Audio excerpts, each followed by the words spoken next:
Interview question ఆన్సర్స్‌లో logical and tricky question ఇదొకటనమాట. అయితే ఇక్కడ మనకి A is equal to 1, B is equal to 1, C is equal to 2 అని చెప్పేసి ఇక్కడ ఇవ్వడం జరిగింది.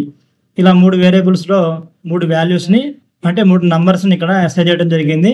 ఇక్కడ కన్సోల్ లాగ్‌లో ఒక లాజిక్ అనేది ఇక్కడ కండిషన్ అనేది ఇవ్వడం జరిగింది. ఏంటది కండిషన్ అంటే A triple equal to B triple equal to minus minus C అంటే డిక్రిమెంట్. ఏ, బి ఇది డిక్రిమెంట్ అనమాట.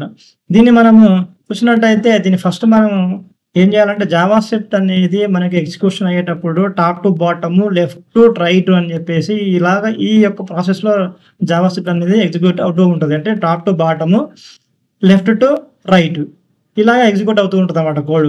మనకి ఫస్ట్ ఏం చేస్తది A triple equal to B triple equal to minus minus C అంటే ఇక్కడ మనకి ఫస్ట్ దీంట్లో దీంట్లో 2 మనకి కండిషన్స్ ఉన్నాయన్నమాట. ఫస్ట్ వన్ ఏంటంటే ఇక్కడ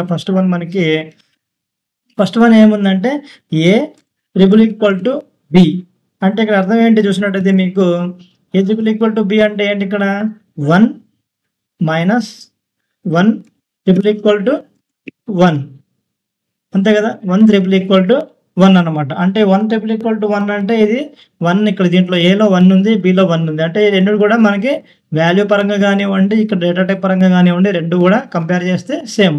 కాబట్టి ఇక్కడ ఏమవుతుంది మనకి ఆన్సర్ ఏమొస్తుంది ఇక్కడ ట్రూ అని చెప్పేసి మనకి ఆన్సర్ రావడం జరుగుతుంది అనమాట.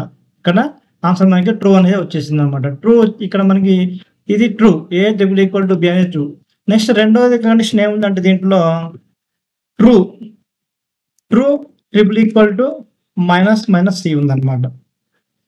ట్రూ ట్రిపుల్ ఈక్వల్ టు అంటే ఈ రెండింటిని మనం కంపేర్ చేస్తే వచ్చిన రిజల్ట్ ట్రూ.